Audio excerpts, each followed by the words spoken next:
I know. Here's a story, and it's called The Boy Who Could Talk to Trees. David Summers was a quiet, thoughtful boy, not the first to jump into a fight in the school playground where Mrs. Morrison, the strict, mostly unapproachable headmistress, kept an eagle eye on all her pupils. David was well liked by his classmates and enjoyed participating in everything. He also became very anxious if any of his friends were unhappy or ill, and could always be seen to put a comforting arm around any of them who he found to be in distress. For instance, Jacob Barnes, who was always forgetting to bring his gym shoes into school and was teased unmercifully by the other pupils about his forgetfulness, crying in the corner one particular day when David discovered him.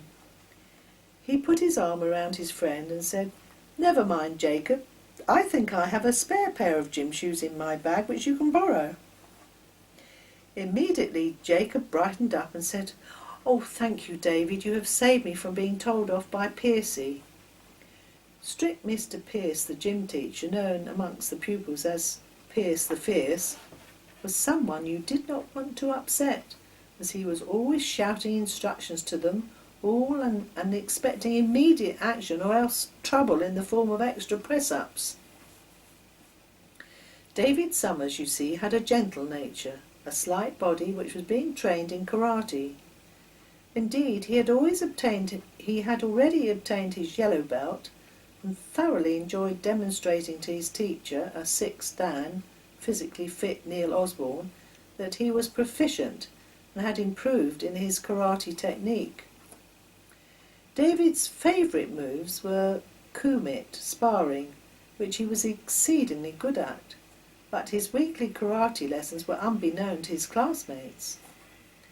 This gave him a great deal of confidence, because he knew if he was in a difficult situation in the playground or elsewhere, he would be able to defend himself, so that one day, when huge Patrick O'Harity came up to him in a most threatening way, thinking David was a complete pushover, the school bully was totally surprised to find himself on the ground, completely humiliated by one of David's newly learnt karate moves.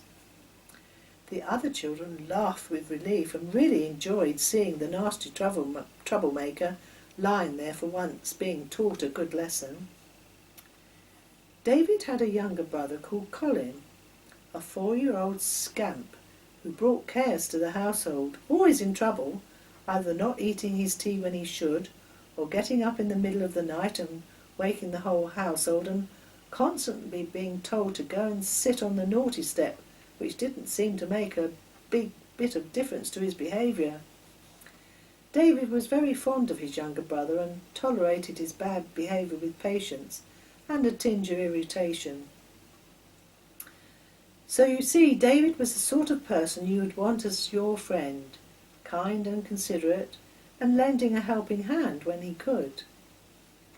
His most favourite after-school activity after karate was attending the Beavers, the young part of the Boy Scout movement, founded by Robert Baden-Powell in August of 1907, where the famous leader held his first scout camp on Brownsea Island in Poole Harbour. David, like so many others before him, was looking forward to the time when he too could go to scout camp and take part in all the fun activities there. After being enrolled and getting his smart uniform, David started to work on his badges. The first one was the pet badge. In David's case, he had to keep a diary of observation for 4 weeks about the family cat called Tigger, who was a ginger tom and loved to leap over the neighbours' fences in search of mice, voles and other odd birds. Occasionally Tigger, with a satisfied look on his ginger face, would bring a dead mouse home and lay it on the kitchen mat, expectantly waiting for praise from anyone in the Summers household who found his prized hunter's trophy in a half-chewed state.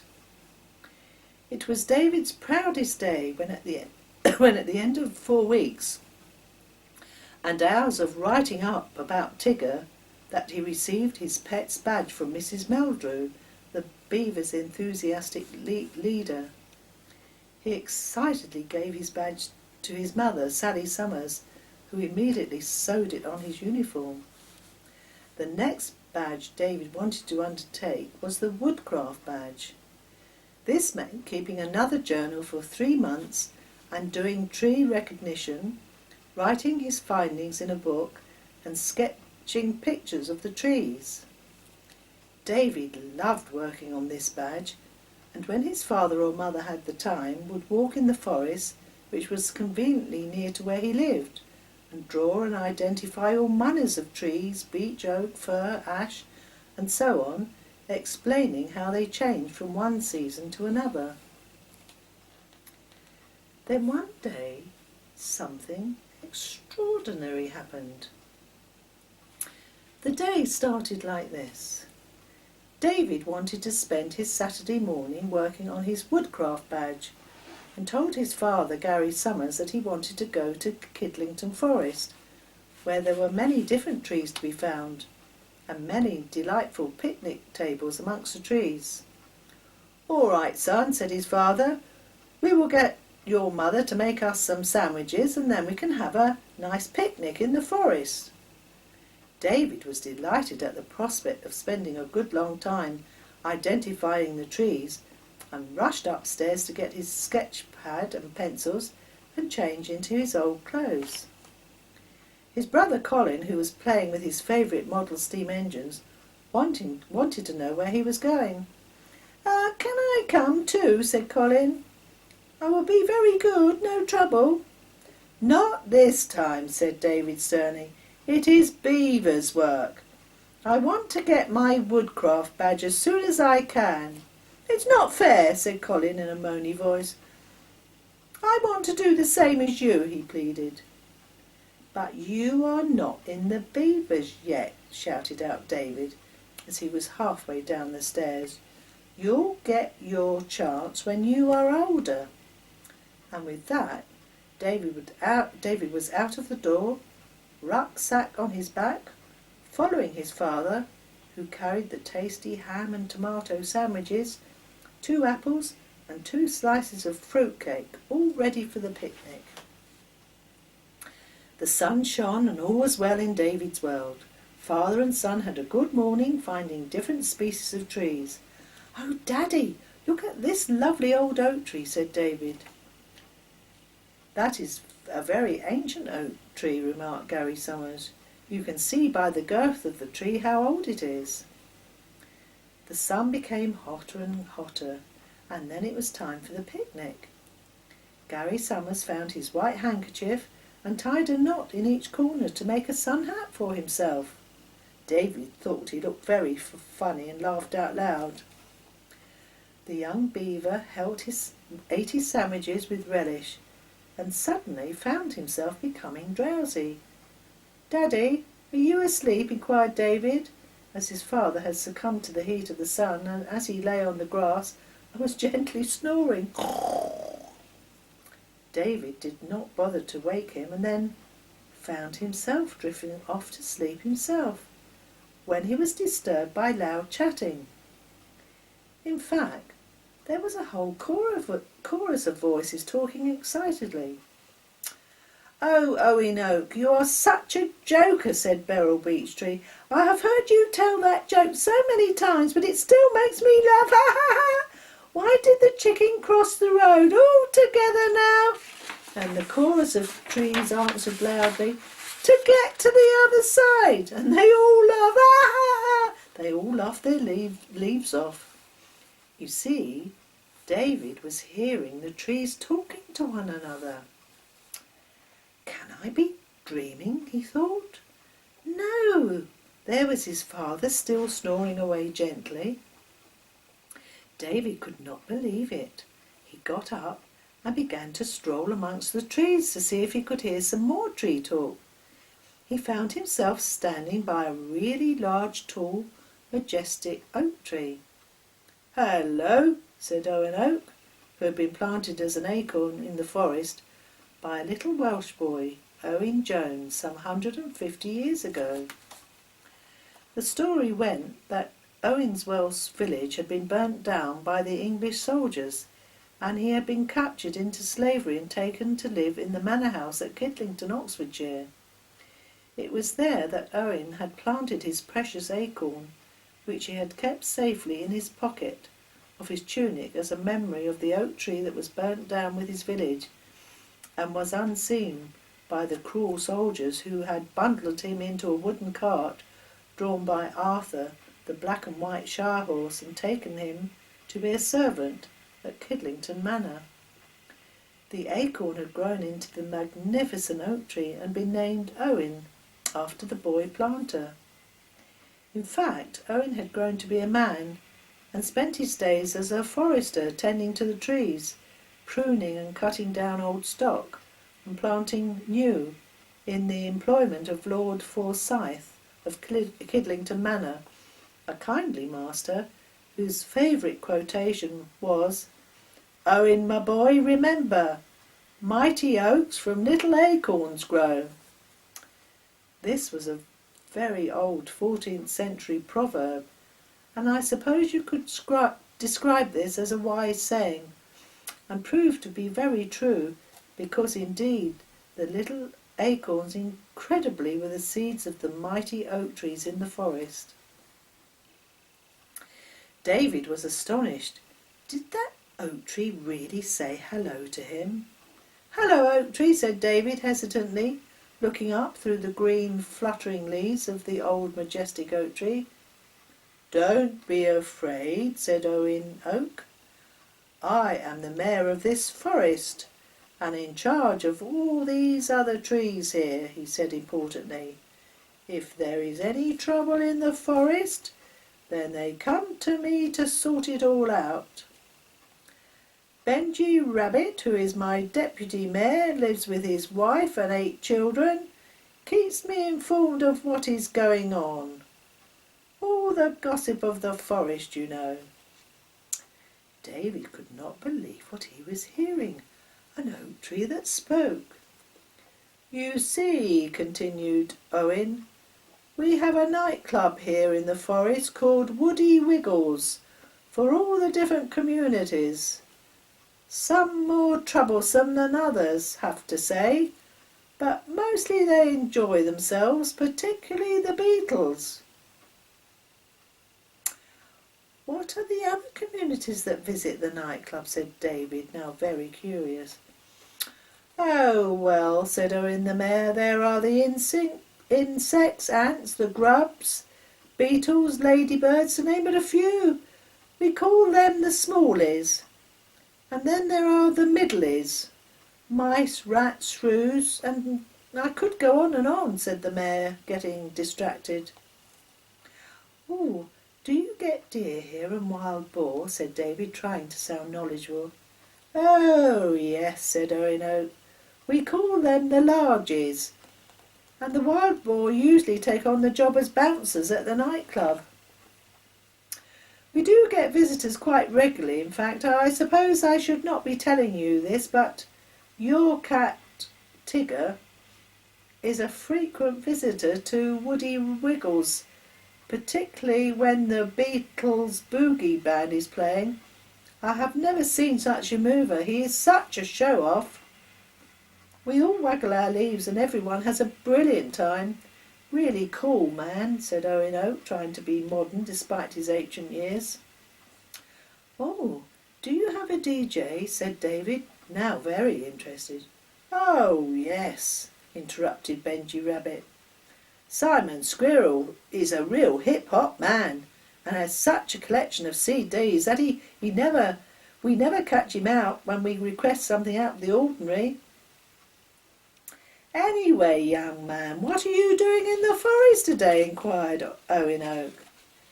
David explained about the beaver's badge that he was working on, and that he had come to identify as many different trees as possible in the forest and find out as much information about how they grow and change with the different seasons of spring, summer, autumn, winter. "Well, well, well, I never did," said Owen Oak, slightly shaking his branches, the equivalent of us humans scratching our heads, thought David. "I think I will get my Deputy Mayor Benji Rabbit to give you a conducted tour of this part of Kidlington Forest, and for him to make it as informative as possible.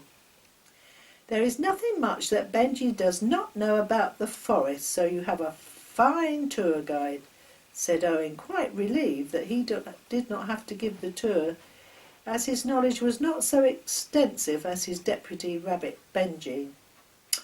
"Oh, you're very kind, and thank you, Mayor Oak," said David formally.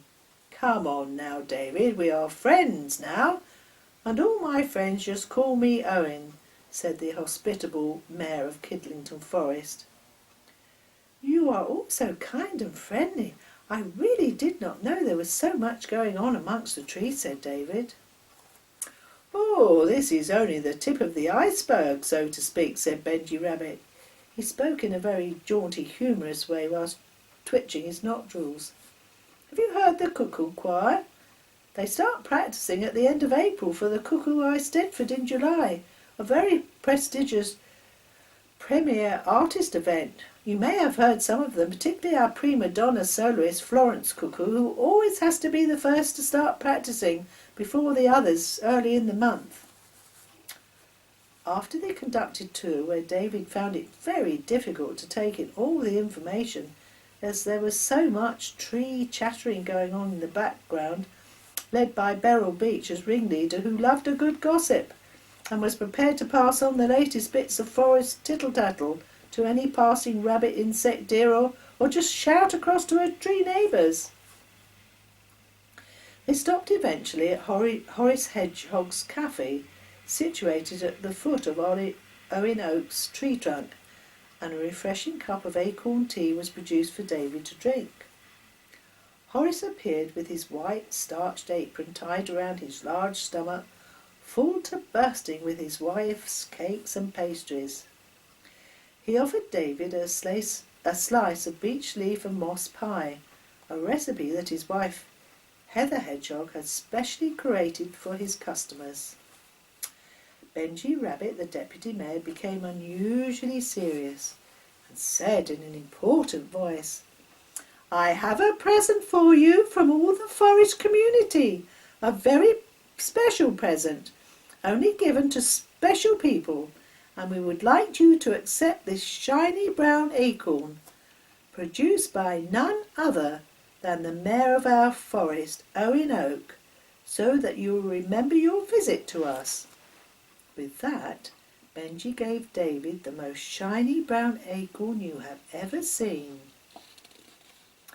Suddenly, a cloud came over the sun, and David looked up, and then down again, to find that the Hedgehog Cafe had disappeared, and there he was, lying near to his father, who was still snoring. "Daddy, wake up, wake up! I have had such an adventure with the trees in the forest," said David, trying to get some reaction from his father, wanting to tell his father all about the bizarre forest experience. Gary Summers woke up with a start. He had not planned on falling asleep, but felt refreshed nonetheless. "Don't be silly, David. You can't have been talking to the trees. You must have been dreaming. Come on now, your mother will be wondering where you have got to." And that was the end of the conversation about the forest. "Was I really dreaming?" pondered David, as he walked beside his father to return home. David looked back wistfully at the trees, when to his amazement he heard a chorus whispering in the breeze. "Goodbye, David, goodbye, come and see us again." There in the distance his new forest friends, Owen Oak, Beryl Beach, Cyril, Cedar, Sylvia, Silverbirch were all fluttering their leaves in a goodbye gesture. Hoping to get his father to believe him, David said urgently, "Surely you heard the trees talking this time. Listen, they are saying goodbye to me." Gary Summers laughed at his son and said, "Oh, David, you are just daydreaming. What an imagination you have," and dismissed any thought of his son talking to trees as a dream. David just kept thinking of his forest friends.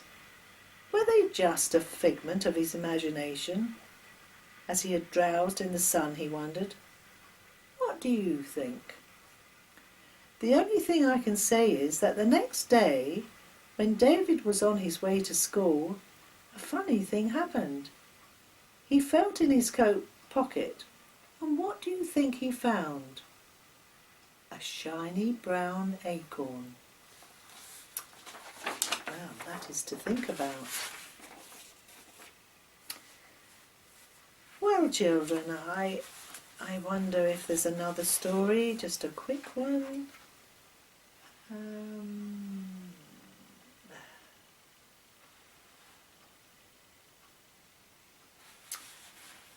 Yes, perhaps this one.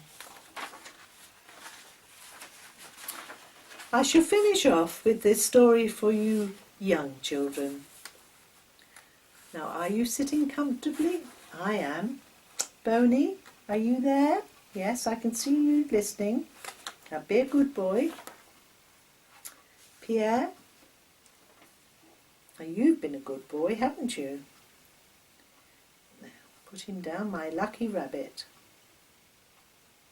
There.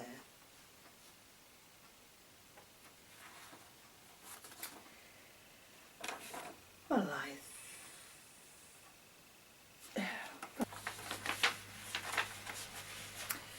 Right, we'll tell you this last story before I go and have my tea. I'm going to have scones with a little bit of cream and a nice refreshing cup of tea. Right, this story is called When a Dream Came True. What would it be like to be able to play football, climb trees and jump in muddy puddles after the rain, thought Edward wistfully. You see, Edward was a little boy of 5 years old, and ever since he was born he had one deformed leg, which meant he walked lopsided with a limp.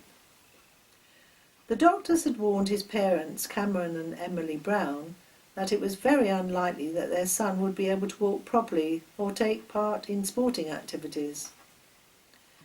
However, they had not taken into account Edward's remarkable joy for life and great determination. When he was a toddler, although in great pain, nothing would stop him from pulling himself up on a piece of furniture available and teaching himself to walk, even though he looked funny and awkward. The thing about Edward was his fierce determination and courage, which his parents fondly encouraged him to develop. He had started at nursery school when he was 4 years old, and many of the other boys and girls were cruel, giggling and whispering amongst themselves about Edward's deformity. Instead of going into a shell and not talking to anyone, Edward decided that he would make the other boys and girls like him by fooling around, making funny shapes with his lips and eyes until the whole class were laughing their heads off. Little did they know that this was Edward's form of defence against being bullied. He would much have preferred to have been accepted as one of the lads. However, time passed and Edward progressed enough to go up to junior school. There was nothing wrong with his brain and thinking powers. In fact, he was very intelligent and sensitive and was interested in a variety of subjects put before him by different teachers. During his junior school, he was excused physical education. But, unbeknown to his parents or teachers, he had taken notice of a throwaway idea put forward by the physical education teacher Ted James, fit, huge biceps and tanned, always to be found in a white t-shirt and blue shorts come summer or winter. He had been telling the class that as a young man he had been advised by a specialist physiotherapist if he wanted to be a first-class football player he should practice a skateboard and swing both legs backwards and forwards to increase muscle strength and movement. Ted had never been able to achieve his dream of becoming a professional footballer, but decided to train as a physical education teacher to pass on his enthusiasm and knowledge to would-be athletes. Edward, with his burning determination, liked the idea and purchased a skateboard, putting his bad leg on it, swinging it backwards and forwards. In this way, he thought to himself, he would be able to build up strong muscles, and possibly, one day they would be strong enough to allow him to walk and be physically active. Edward practiced in his spare time, break times, dinner times, every opportunity. No one took much notice of him. His friends thought he was funny messing around with a skateboard that he would never be able to use properly. Edward had a belief, a strong belief, that one day he would show the world that he could walk, despite the pessimistic prognosis of Dr. Peters when he last examined him about 2 years previously. You know the motto, never take no for an answer. Edward was bright enough to get a scholarship to the local Huntsville Grammar School at 11 years old. He was much less lopsided than he had been as a small child through all the exercising he had determinedly put himself through. One day his life took an unexpected turn. He was in the school gym along after all his friends had gone home, waiting for an extra French conversation lesson, when Michael Donovan, the captain of the school football team, came into the gym to practice certain moves which he thought would help his team win in the next football championship against St. Bruno's in 3 weeks' time. Michael, who did not know about Edward's handicap, asked him to kick a ball around with him to give him some ideas. No one had ever asked Edward to play football before, as he was known as Loppy, lopsided, to his friends, a cruel nickname, but one that Edward took in good part, for what his friends did not know was that he had his great resolve to walk properly and his indomitable spirit urging him on to exercise and get his bad limbs stronger, which had taken years of continuous pushing the boundaries of pain to make the deformed leg strong enough to walk on. So it happened, when the football captain asked Edward to join him in a kick-around, Edward suddenly stood up and actually kicked the football around the gym without too much pain. In fact, Michael was so impressed with his football prowess, he asked if he would like to be in the reserve team. Edward was overjoyed and totally elated. He could not believe that such a miracle had happened. He was not only walking, but he was playing football. A dream had really come true. But that was not the end of the story, because the day before Huntsville Grammar School was due to play for the championship with St. Bruno's, Robin Ferguson, the centre forward, was struck down with influenza, unable to play. So Michael Donovan, the captain, hurriedly consulted his reserve sheet, and one name came to his attention: Edward Brown. Yes, he thought, that is a good replacement, and telephoned Edward, urgently asking if he would be available to play in the match. Cameron and Emily Brown saw a great difference in Edward and recognised that he did not seem to be so lopsided and was actually walking without a stick. They did not know the extent of Edward's advancement until the day of the football championships. Edward had decided to keep the extent of his wonderful progress from his parents, so that they would have a big surprise at the football match, which they said they would attend. There had been such great support through the early years that he wanted to repay them with something they had wanted for him, but never dared to hope would happen. Edward had asked his parents to come to the match, but did not say he was actually playing centre forward.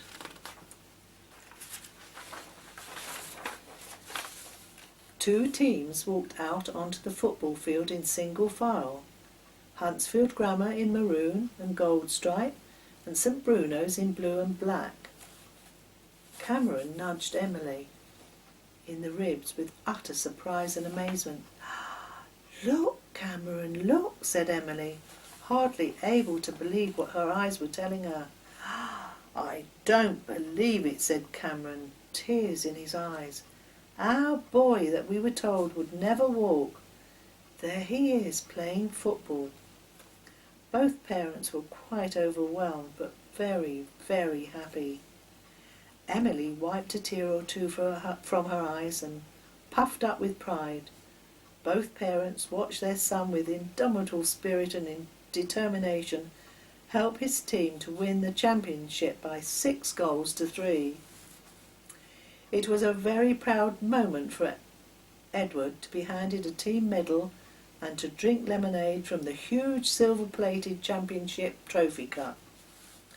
So it just goes to show that if you want a dream to come true, you can really make it happen.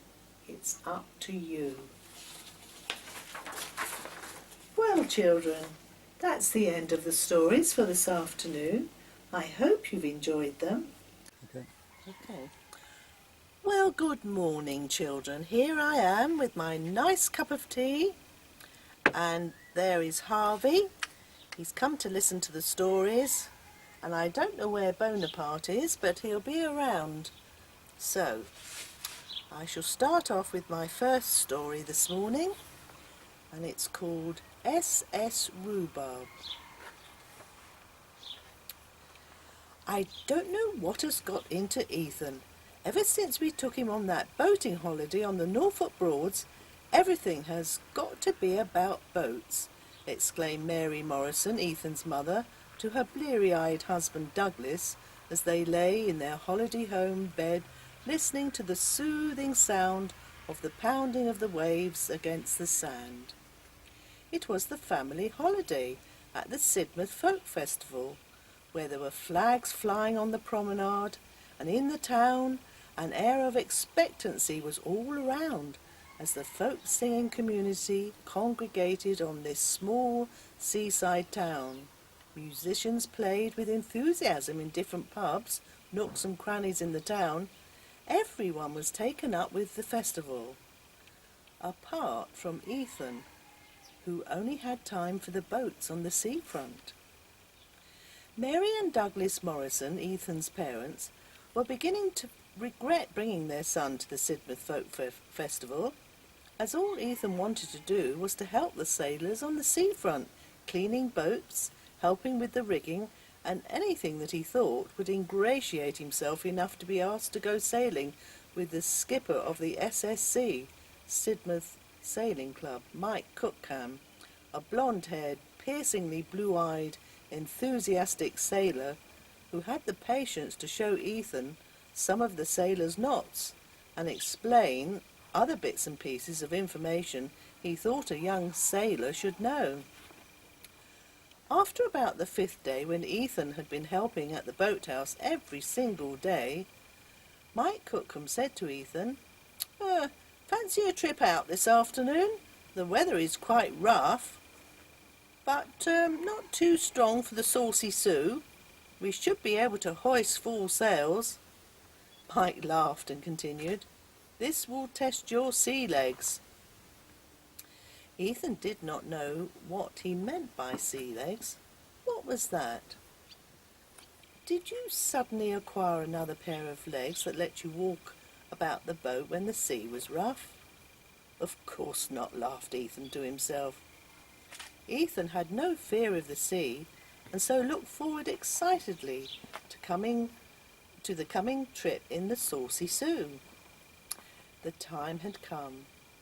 Mike called out to the other two sailors, Brian and Jethro, "Get the old girl out, please, Brian, and let's see what she's made of." Although feeling that he was ready for an adventure, Ethan also felt quite apprehensive. He helped Brian and Jethro pull the Saucy Sue down the wooden ramp that led out to the sea. The strong waves were washing round the little vessel from side to side, making it dive up and down precariously. With great difficulty, the four of them boarded the Saucy Sue, and once aboard, they all clung onto the sides of the boat. Mike, the captain, raised the mainsail, and as the wind caught the sail, they were off, and suddenly they were riding the large waves coming in very briskly. Ethan began to feel frightened with the heavy waves buffeting against the sides of the Saucy Sue, but he did not want to show his fears to the other members of the crew. Mike, Jethro and Brian were loving the exhilaration of making the Saucy Sue perform with all sails adjusted to suit the winds. Ethan's fears soon evaporated, as he too began to feel the wind and the sea waft over his body. Thankfully, the rough sea had no effect on Ethan, and Mike remarked that he had already obtained his sea legs. Suddenly, Mike called out, "Look to starboard! What is that bobbing about in the water?" "Can't tell," said Jethro, his weathered hands working hard to steer the Saucy Sue in the rough seas. "Oh, we'll need to look through the binoculars," said Mike, delving into one of the compartments of the boat and producing a shiny new pair. "My last Christmas present," remarked Mike, smiling. "Oh, my goodness," exclaimed Mike. It's a little dog. He is swimming, but not for much longer. I think he looks exhausted." Mike, with a frown on his face, continued, "Come on, crew, we now have a dog rescue on our hands. Let's hope we are in time to save the little chap from drowning." "Hoist the foresail," said Jethro, shouting against the wind, "and let's get the Saucy Sue to move quickly." With the sails hoisted, the wind was strong, but they made good progress, zigzagging towards the furry, just about alive animal. Within 3 minutes, Mike had a boat hook at the ready and hoisted the pathetic, sodden bundle of fur into the Saucy Sue. The poor thing could hardly breathe, and Ethan had quickly found an old towel and dried its fur and then wrapped it in the ship's blanket. Just as Ethan finished looking after the puppy, he felt a lick on his hand, and a pair of brown, grateful eyes were looking up at him as if to say, "Thank you for saving my life." The bundle of fur turned out to be a tiny puppy, of no special breed, probably abandoned on the beach and had been washed out to sea whilst asleep on the beach. No parents to look after him. What a sad case, thought Ethan. "Can I take him home?" said a hopeful Ethan. "Well, we will have to see about that," said Mike. The sea was very rough, and it took all hands on deck to keep the Saucy Sue afloat and going in the direction of the harbour. Soon they were in the sheltered waters of the fishing harbour, and relief was etched on the face of Skipper Mike. "Okay, everyone, keep alert. Keep alert, we will tie up in number 4 berth," bellowed Mike. The little dog was now warm, wrapped in the blanket that Ethan had found. Mike shouted a command to Ethan, "Pull the mainsail down." Without hesitation, Ethan knew exactly which sail to lower and carried out the manoeuvre like an old sea hand. Eventually, after being so badly buffeted by the waves, The Saucy Sue was tied up to a ring on the harbour wall, of course using the correct seaman's knot. All the crew were relieved to be back on dry land. What a fantastic adventure, thought Ethan, his enthusiasm for sailing not dampened one iota by his potentially dangerous experience. They all disembarked, Ethan carrying the scrap of fur, now looking like a furry ball as the puppy had dried off a bit. "Can I keep him? Please, please," said Ethan, as Mike took hold of the puppy. "Well, you must ask your parents, and if they approve, then you can take the puppy home." When eventually Ethan found his parents, Douglas and Mary Morrison, who had been Morris dancing on the promenade at the Sidmouth Folk Festival, he was beside himself, and with hardly taking a breath he gave them a garbled account of the rescue of the little puppy. "Hey, slow down, son," said his tolerant father Douglas. "Just tell us slowly what happened to you in the boat." Ethan started again, but this time explaining the events that led up to the rescue in more detail. "Well, well," said Mary Morrison, "that was quite an adventure." "Can I keep the puppy, Mummy and Daddy?" pleaded Ethan. "Please, please." "I will look after him and do all the work, feed him, take him for walks," Ethan continued, trying to convince his parents. Mary and Douglas Morrison laughed at their son, who was so agitated about giving the abandoned puppy a home with their family. "All right, Ethan," said his mother, "you can keep him, but you must help look after him as you have promised." I will. Can we go now and pick him up?" said Ethan, not wanting to push his luck too far. "Well, if you really do want this puppy, there is no point in wasting any further time, as we finish our holiday tomorrow and will be driving back home," said Douglas, Ethan's father, with a grimace on his face. Ethan skipped and jumped into his parents' vintage red Mercedes car, which was an old sports convertible with the canvas hood down, and could he hardly contain his excitement.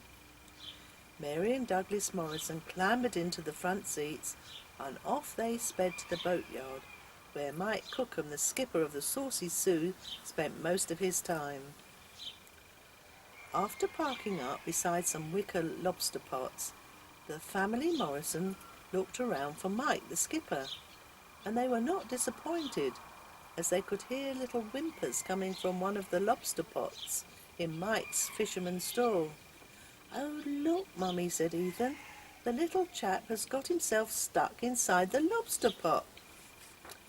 Douglas mounted another dog rescue and put his hand in the centre of the lobster pot and pulled out a fluffy, grateful puppy, licking Douglas's face as a thank you. "He really is a perky little chap," said Douglas, taking to the puppy immediately. "Bearing in mind how determined he was to stay alive whilst in the sea, I think he deserves a good home, and we will give him one," said Mary. Mike then appeared and bade farewell to the now happy puppy, being carried to the car by Ethan. "What shall we call him?" said Ethan, suddenly pensive. "I know, Cephas, as he was found in the sea," said his mother Mary. "Cephas it is," said Douglas as he put the car key in the ignition, and off they went home with Douglas and Mary in front and Ethan cuddling Cephas in the back, the breeze ruffing his curly brown fur into waves. Cephas settled well in the Morrison family, and because Ethan had loved the boats and sea so much, for his 9th birthday, Mary and Douglas had created a boat-shaped garden filled with rhubarb plants, rhubarb crumble being Ethan's most favourite dessert, and a sign had been put up in the corner of the plot, SS Rhubarb, much to the delight and amusement of Ethan. But that was not the last of his adventures with Cephas at sea. Well, that was a happy ending, wasn't it, children? Shall have another sip of my tea. You all right, Harvey? Right. Well, we'll do another one. This is for you younger children. And this is called Pat Percival, the Punctual Train Driver.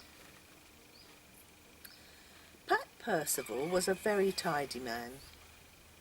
He always liked to look neat and tidy, and so Mrs. Percival had to wash and iron 6 white shirts every week, so that her husband could have a clean shirt on every day, apart from Sundays, when Mr. Percival used to have the day off from train driving.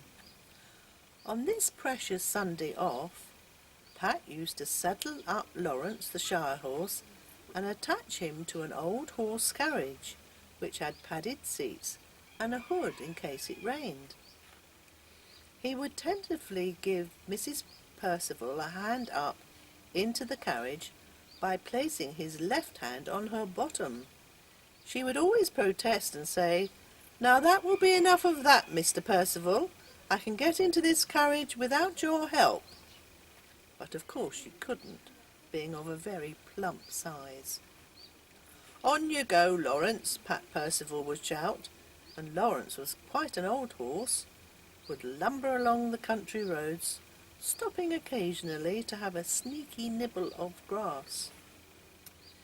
The journey always passed Javington Train Junction, and at precisely 1 o'clock, whilst parked by the side of the railway line, Pat Percival would get so excited at seeing his colleague, train driver Fred Farrington, pass by on the Sunday coastal run to the sea, with the gleaming red engine called Robin puffing away, happily pulling 6 carriages with day trippers to the sea, mothers and fathers, children with buckets and spades, all looking excitedly out of the carriage windows. Even on this day, Pat Percival loved watching the steam engines in action. Poor Mrs. Percival got so bored with having to go every Sunday via Javington Train Junction that she decided to bring her knitting along, and would sit there engrossed in a sweater pattern for Lawrence the Shire horse, as he needed a coat in winter. Pat Percival would go to bed at precisely the same time every night, 9 o'clock sharp, and every night, just to make sure that he was exactly on time, Pat Percival would take out his grandfather's pocket watch called Albert, wind it up with the little golden key, check the second hand was working, and then the minute hand.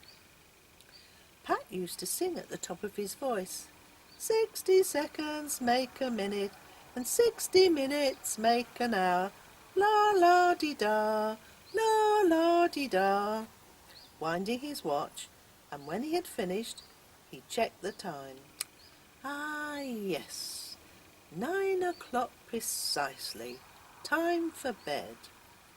He then popped the watch into the small front pocket of his tartan waistcoat, ready for the morning. He was very proud of the waistcoat made by Mrs. Percival from an old Cameron tartan kilt.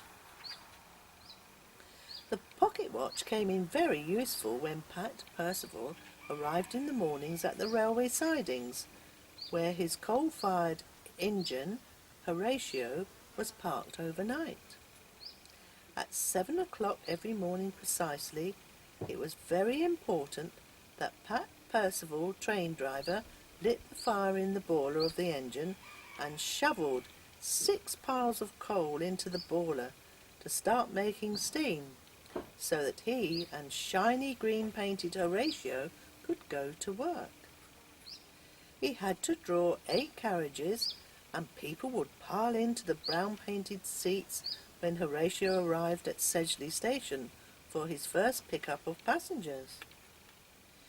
Mr. Percival would get out his Albert and say to Horatio, "It is 2 minutes to 8.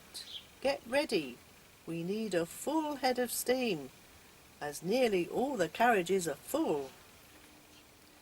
The guard of the train, miserable Mr. Meldrew, as he was known, shouted out, "All aboard! All aboard!" The doors slammed shut, and Horatio started to pull away out of the station. Pat Percival proudly tooted the steam whistle, and off they went on their journey to the next station. "Good. We shall be on time for the next station, Brackley Junction," said Mr. Percival to Horatio. He placed his hand in the pocket of his tartan waistcoat to check the time, as he did several times a day. But to his horror, he found that his watch was not there, and in its place was a little hole in the material. "Oh dear," said Mr. Percival. "Some of Mrs. Percival's stitching must have come undone, and my grandfather's watch must have slipped through the hole. Oh dear, oh dear. How will I tell what time it is precisely, so we can keep to our timetable? Our passengers will expect us to be on time, Horatio. Oh dearie dear, what shall I do?" sobbed Mr. Percival. He looked sad and upset, and he could not help shedding a tear or two, because, for one thing, it was his grandfather's watch that he had lost, and for another, he did not like to let his passengers down by being late at the various stations he had to call at. This was a very serious situation. Horatio, the shiny green engine, felt very sorry for the troubled Pat Percival, his punctual train driver. Normally he would be puffing away happily, letting out steam and smiling at the passers-by, including any wildlife that happened to be nibbling at the side of the railway line.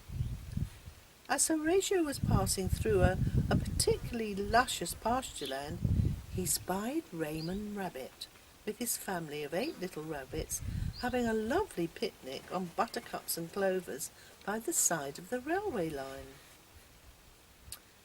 "How are you today?" said Raymond Rabbit, whose coat was all brown, with a white blob on his tail. "Not very well at the moment," whispered Horatio Engine, as he did not want Mr. Percival to hear and become even more upset. "What's the matter?" said Raymond curiously, for it was not often that Horatio had a miserable face, but it was certainly miserable today. "Well, you see," said Horatio, "Mr. Percival has lost his pocket watch. It belonged to his grandfather, and he is very, very upset." "Oh my," said Raymond Rabbit, "that is a shame." Then he twitched his whiskers from side to side, getting inspiration from the movement, when suddenly he said, "I know where it might be." Raymond Rabbit, a wise old rabbit and a very good father, was now jumping up and down with excitement, and seeing their father in such a jaunty mood, the 8 little rabbits started to jump about, laughing and pulling each other's tails. "I know when Mr. Percival was bending over to shovel the coal into the boiler box to get steam up, he must have been working so energetically that it broke the stitching of the pocket, and the watch will be near the coal bin." "Yes, that's it. That's the solution to the problem," smirked Raymond Rabbit, very pleased with himself. Horatio quickly told Mr. Percival to search the coal bin, and sure enough, just by the bin, there lay the missing pocket watch Albert. Mr. Percival was so pleased that he sung his little song. 60 minutes make minutes, make a minute, and 60 minutes make an hour. La-di-da, la-di-da, la-di-da.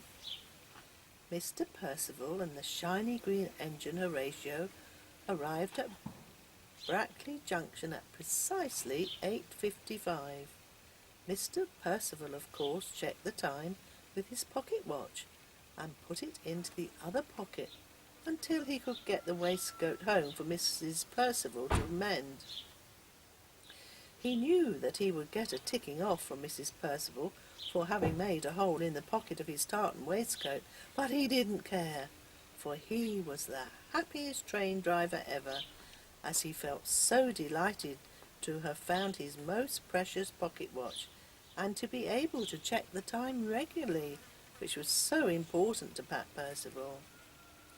Every time after that eventful morning, when they saw Raymond Rabbit with his family having a picnic nibble by the side of the railway, Mr. Percival would toot Horatio's whistle, acknowledging how grateful he was for telling Horatio where to find his most treasured grandfather's pocket watch.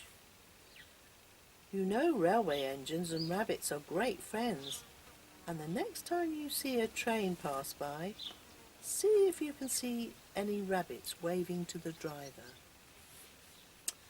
Well, that story ended well, didn't it? Now what else? Another sip of tea, I think. Well, I think it's going to be a lovely day today. I'm here in France, and I think it's going to be a day where the sun is going to shine, the birds are going to sing, and everyone's going to be happy.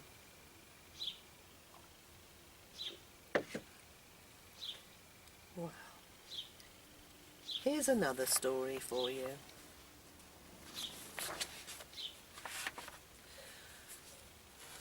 Another one about Nelson the spotted Dalmatian and Bonaparte the black cat.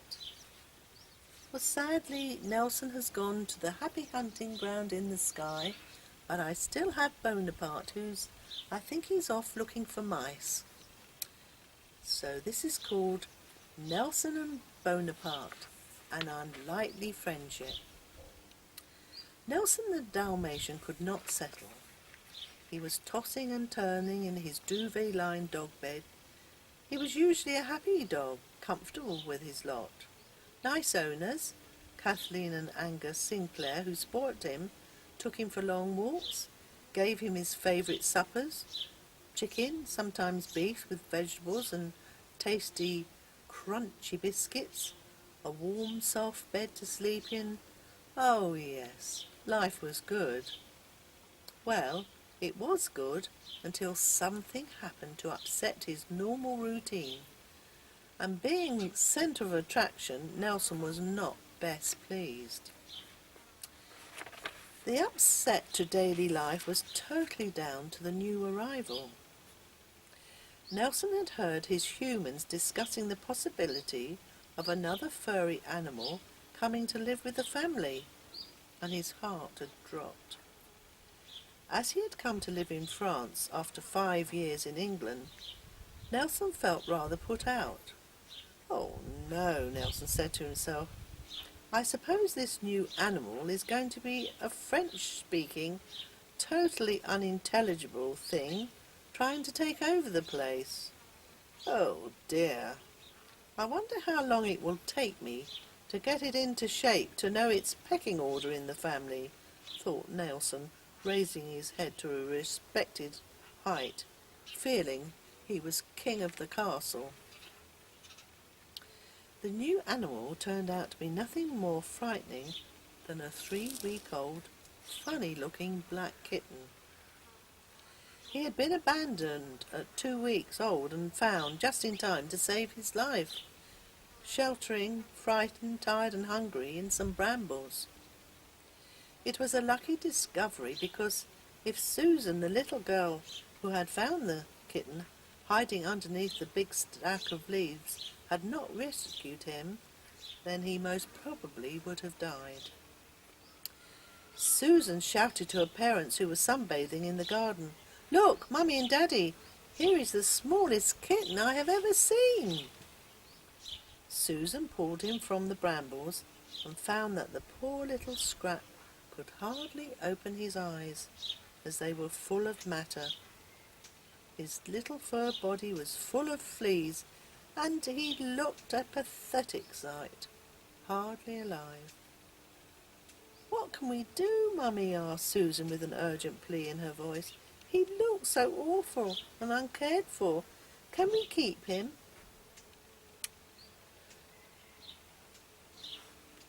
Charles and Amanda Ford looked at one another, and Charles said, "Susan, we are on holiday here in France, and it's not possible to take this little kitten back to the USA with us." Susan began to cry, and the parents looked at her, feeling helpless. Then Amanda Ford thought of an idea. "Now listen, Susan. We will take this little Scrap to the vet's, and if he deflees him and bathes his eyes, we will see if we can find a nice person to give him a home." Susan felt happier knowing that her parents would try to find a home for the kitten, but secretly wanting to keep him, and had visions of putting him in her suitcase without telling anyone and taking him back to America. However, thankfully common sense took over, and Susan decided to help her mother and father think of any possible animal lovers amongst their friends who might take on the responsibility of this little Scrap, as they all called him, and give him a home. The trip to the vet went well. After cleaning Scrap's fur and bathing his eyes, the vet pronounced Scrap to be ready to go to a new home, but gave the warning that as he was so little, he would need feeding through the night as well as during the day, just like a newborn baby. "So the new owner," said Dr. Didier, "must be able to give this little kitten the attention it needs night and day to keep it alive," he warned. Susan had made a little box for Scrap with an old furry cardigan as bedding, and indeed Scrap had settled down and snuggled into his new-found luxury box and fallen asleep.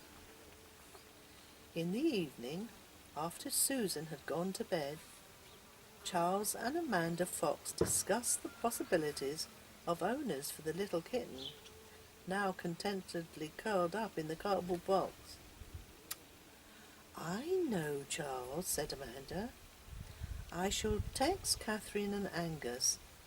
They lost their old cat 6 months ago and might like to take on another kitten." "Oh, I don't know," said Charles. "It's going to be a lot of working, getting up in the night to keep give the little fellow milk." "Oh, I know," said Amanda, "but Catherine loves animals, and I'm sure she would be up for this." "All right," said Charles. "Give her a text and see what they think." It was midnight, but Amanda sent the text, and Charles picked up the cardboard box with cat milk and a syringe, ready to feed Scrap in the middle of the night, and up to bed they went, wondering if their text message would mean a new home for their furry waif. After an interrupted night of feeding Scrap the milk, Charles and Amanda woke up bleary-eyed while Susan, bright as a berry, burst into the room excitedly shouting, "Is he all right? Did Scrap sleep well?" "Oh, yes, he slept well, but we didn't," said Charles ruefully. "Oh, Daddy, you know you love this little kitten. Are you sure we cannot take it home with us?" said Susan. "Absolutely not. But we think we have found a new owner, and we are just waiting to hear," said Charles in a hopeful voice. No sooner had he uttered these words when there was a bleeping on the mobile phone, and a text message came through from Catherine and Angus. "Yes, we would be pleased to give the little kitten a new home," was the message. With no more ado, the cardboard box with Scrap in it was gently put in the back of the car, and Susan jumped in beside him. Charles then got into the driver's seat and said, "All set in the back there?" "Yes," said Susan. "I keep talking to Scrap though, so that he does not get frightened of the car. He looks all right though." Off we go to a new life for you, Scrap, said Amanda, smiling at her daughter, who was giving out words of comfort and encouragement to the little ball of fluff in the cardboard box. After a relatively short drive of 20 minutes, they arrived at Maison Rouge, the house where Catherine and Angus Sinclair lived, a restored stone cottage with a beautifully kept garden with a stunning view of the Normandy countryside and forest. Susan gently lifted the cardboard box with Scrap in it and gently handed it over to Catherine. "Hello, hello, Auntie Catherine. I hope you will love Scrap. I'm really sad that I cannot keep him, but Mummy and Daddy say it is not possible to take him home to America," Susan said wistfully. "Don't worry," said Catherine. "We will take good care of him, and he will have a lovely area to roam in." Susan was happy because she knew that what a kind couple her aunt and uncle were. "I do hope he will settle down with Nelson. What do you think, Uncle Angus?" said Susan hesitantly. "Of course he will.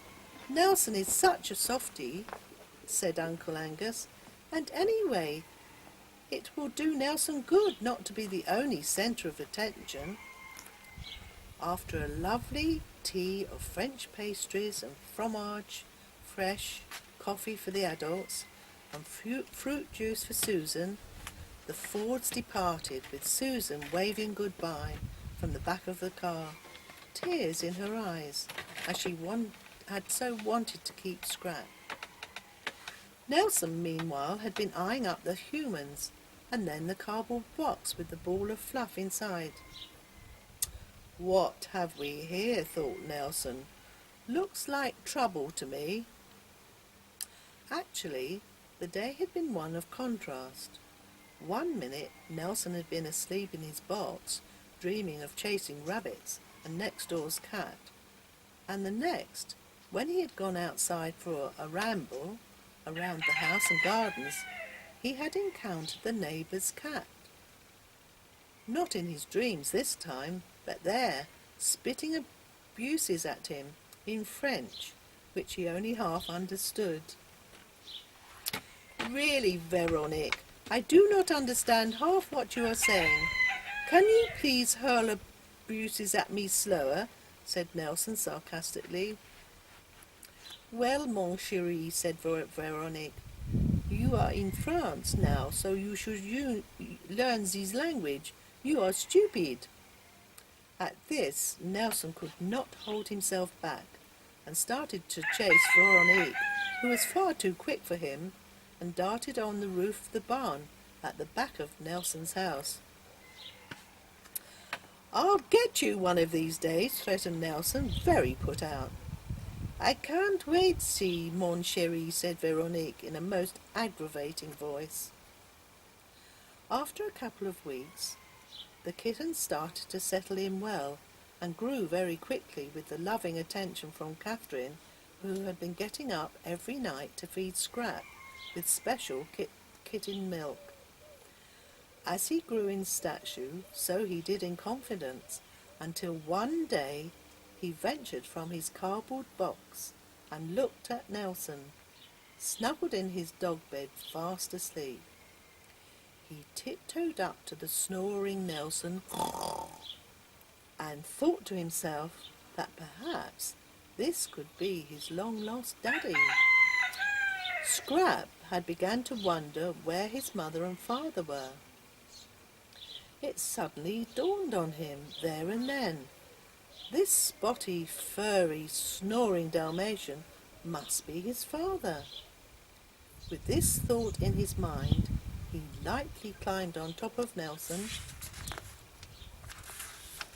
padded about a little, curled up in a ball and fell asleep on Nelson's back, content in the knowledge that he had found his big daddy.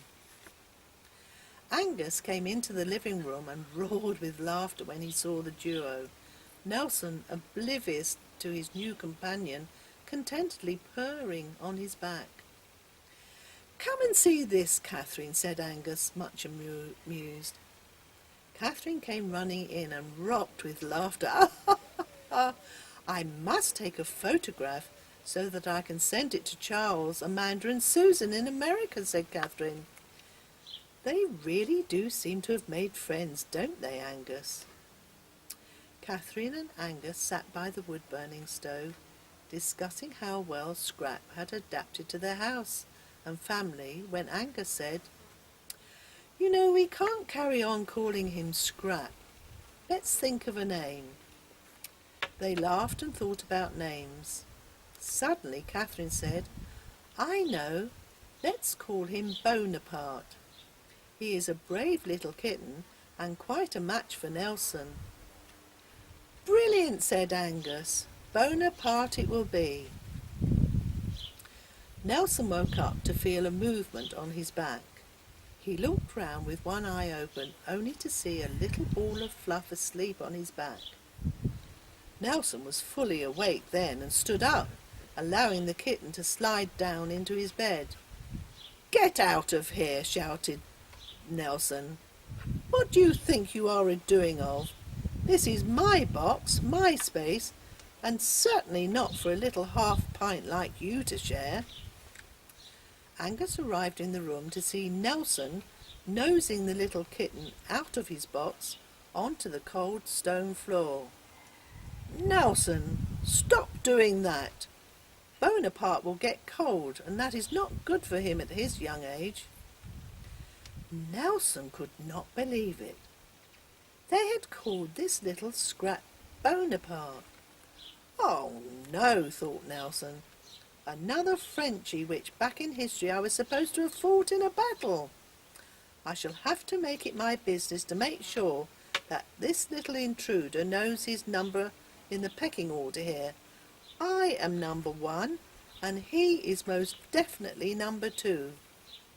And with that, Nelson returned to his box, feeling quite angry that he was being sidelined for this small black nothing of a kitten, and what is more, his owners had the audacity to call it by the important name of Bonaparte.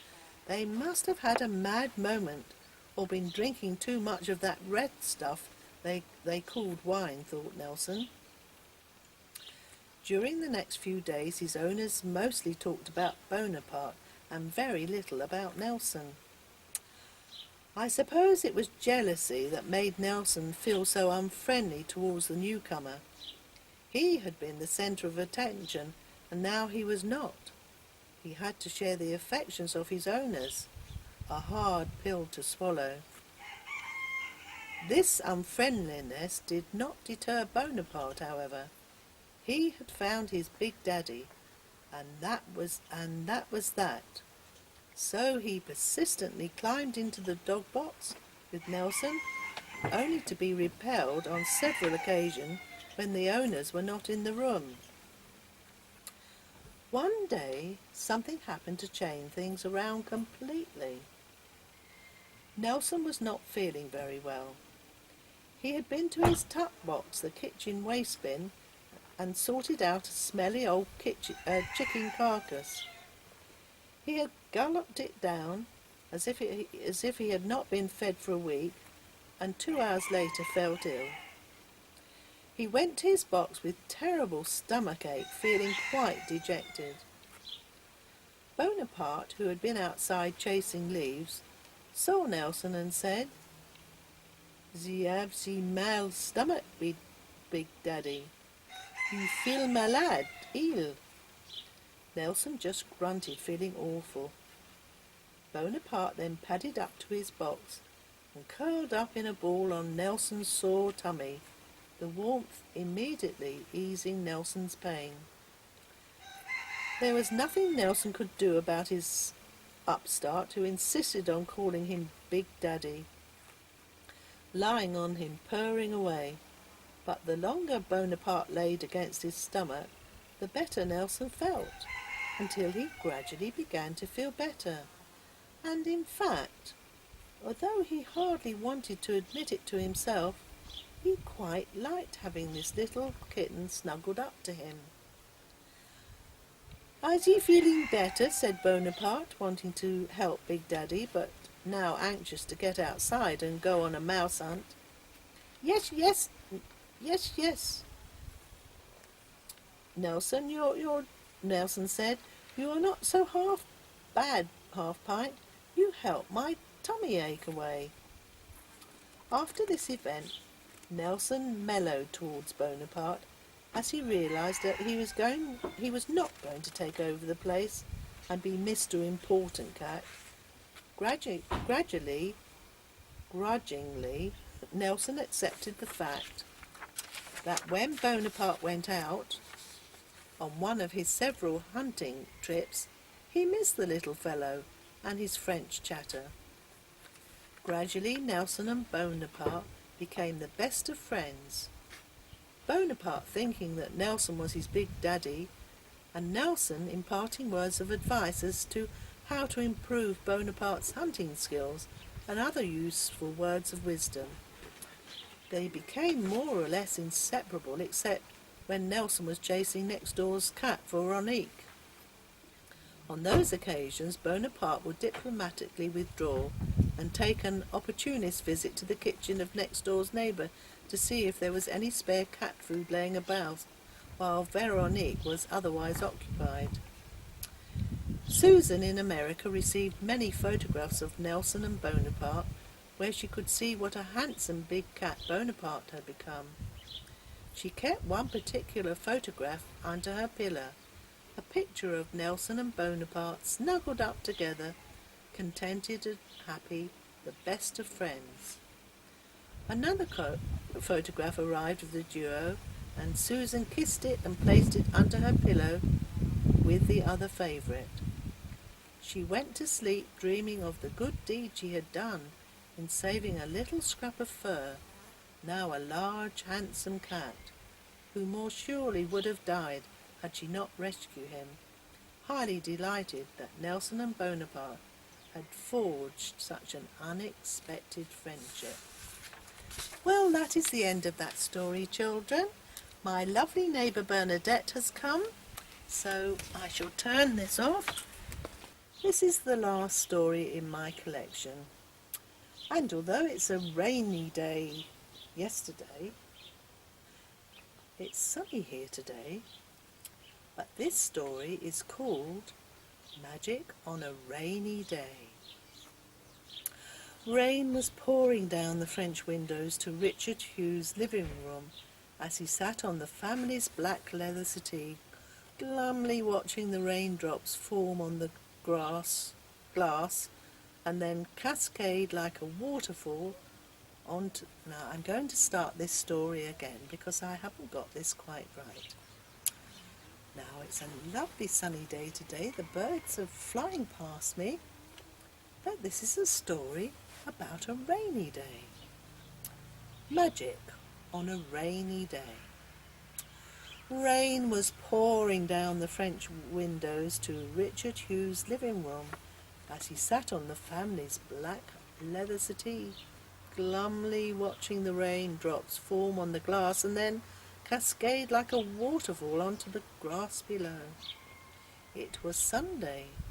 No school, no outings because of the weather.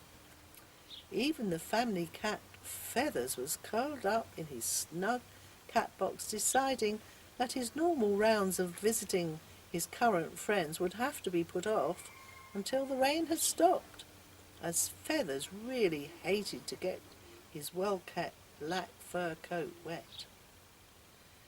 Feathers' friend consisted of Freddie Frog, resident of next door's lily pond, Pongo, the grey, haughty Siamese from number 49, 8 doors down the road, always good for a few hilarious dog jokes, and not forgetting his best friend Hugo, the white Palomino pony in the tiny field at the end of his road. Someone he could always have a good gossip with, as Hugo knew absolutely everything that was going on in the animal world. Such was his popularity. Richard, a young boy of 8 years old, a Cub Scout, with a natural curiosity for anything to do with the animal world, always on his way home from school, would call on Hugo and give him a fresh carrot or an apple. This was the highlight of Hugo's day, as his field was rather small and the pickings of lush grass rather limited at certain times of the year. Hugo's owner was an elderly gentleman called Mr. Palfrey, who had 2 grandchildren, twins of 12 years old, Jenny and Emma, very lively and energetic girls, but who had no interest in Hugo whatsoever. The girls loved reading, and could be seen with a Harry Potter book, ready to be read at any spare moment. Mr. Palfrey, who was a reasonably rich man, had bought the pony for the girls, thinking they would be over the moon at having such a lovely pony to ride. He was sadly disappointed at the lack of interest by his granddaughters, so Hugo was left in the field, lonely very often, dreaming of the days that someone would take some interest in him and actually ride him. Mr. Palfrey used to take Hugo for a walk on a leash once a day, just to give him a change of scenery. Hugo would look forward to this outing, and at every opportunity would graze on the grass at the side of the road, or sneakily take a nibble at someone's roses when Mr. Palfrey wasn't looking. Richard was wondering what to do with himself, and suddenly thought of Hugo. He must be feeling miserable on a day like today, thought Richard. No one will come and see him in such weather, so he will be lonely. Richard jumped up, put his navy waterproof on, green Wellington boots, took an apple and a carrot from the kitchen, and said to his mother, Molly Hughes, wading through a large pile of family ironing, "Can I go and feed Hugo? I won't be long." "Are you sure you want to go out in this awful weather?" said his mother anxiously. "Oh yes, it will cheer Hugo up, and I will be quite dry with my waterproofs on."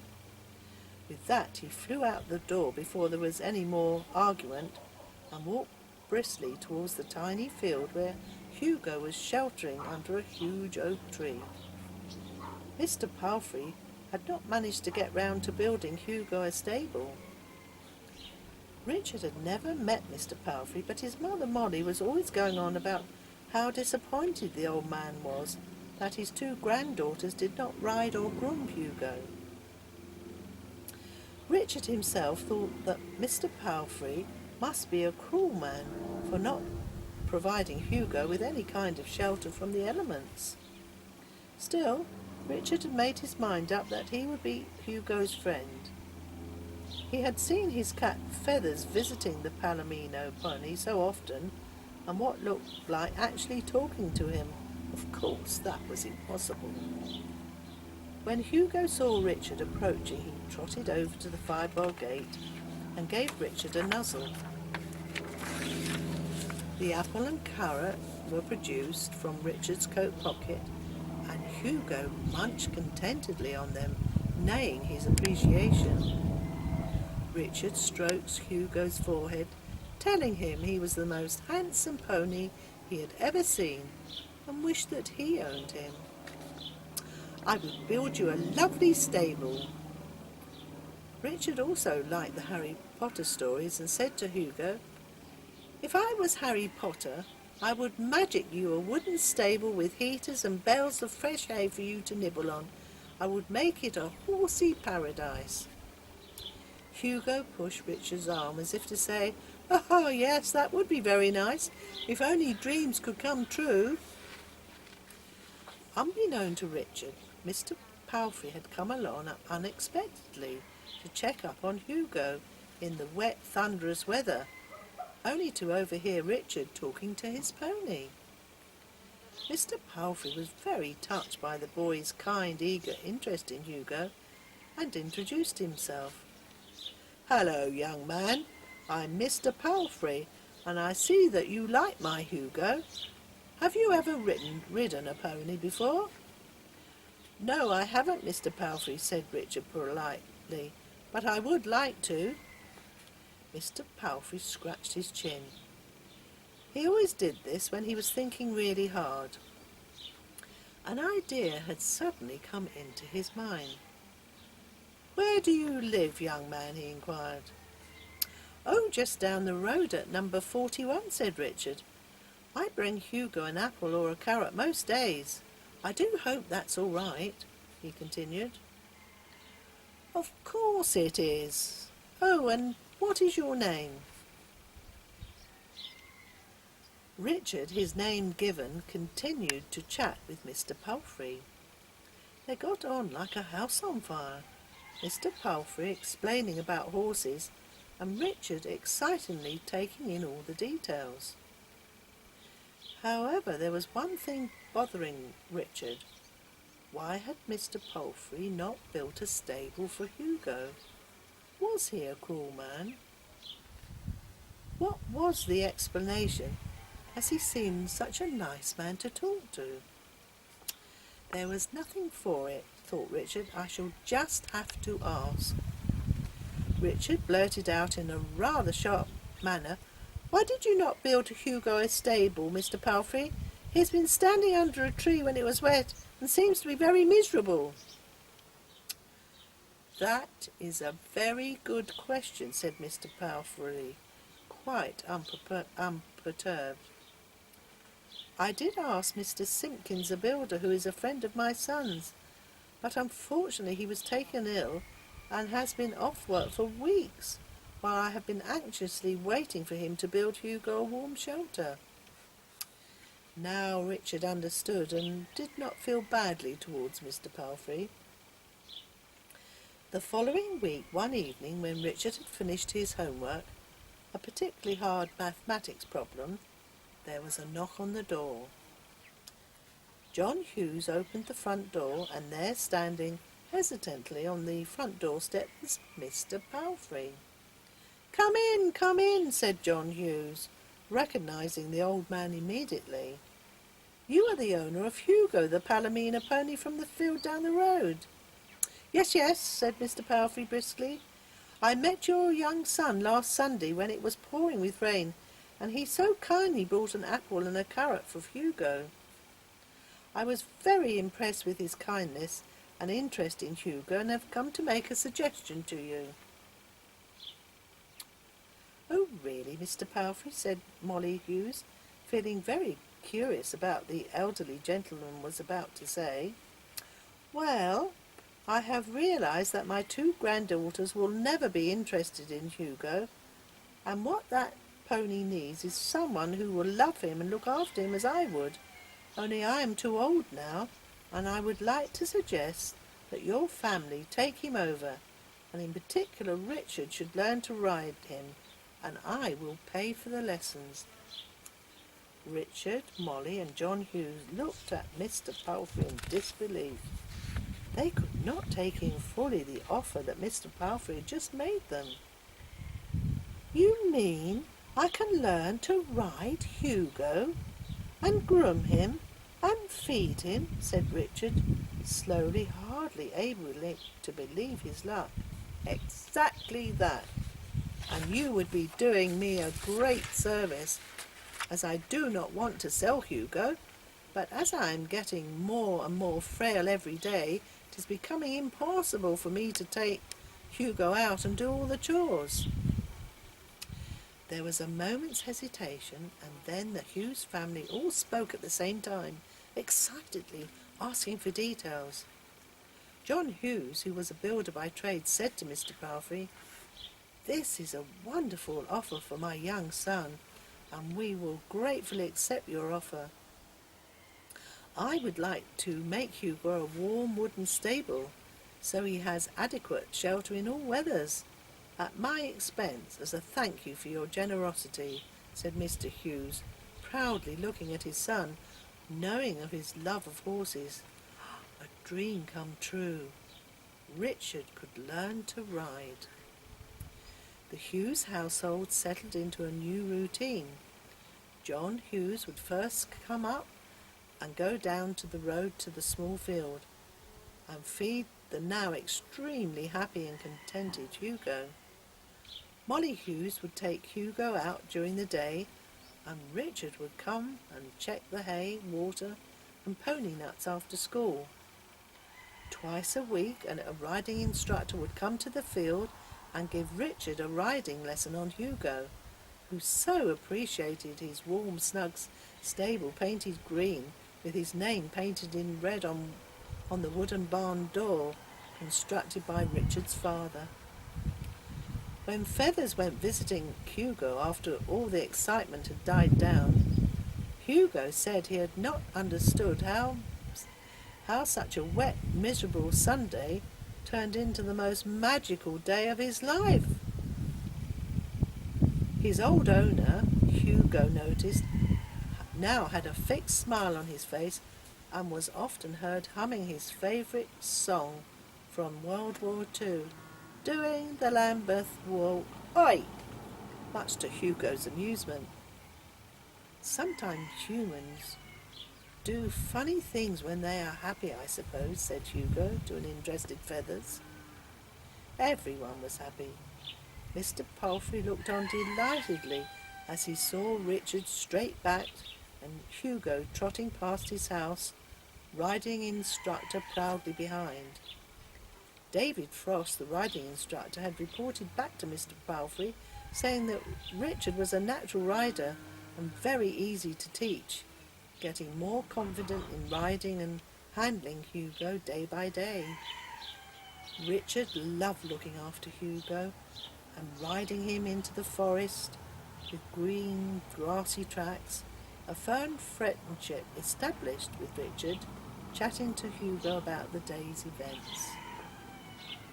So it will be of no surprise to you, dear reader, to find out that Richard Hughes became one of England's best-known international jockeys, making a career with horses.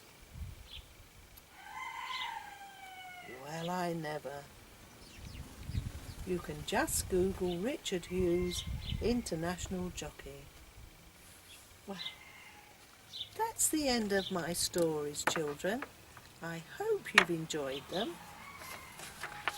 And to my lovely family, Ewan, Vicky and Harriet, Heidi, Simon, Daniel and Matthew, Zoe, Eric and Olivia. To you all my love, and may you enjoy these lovely stories for now and years to come. So I'm going to say goodbye for now, and I think Uncle Eric and I are going. I think we're going to have a cup of coffee in a lovely French village. So goodbye, Harvey. We will see you later.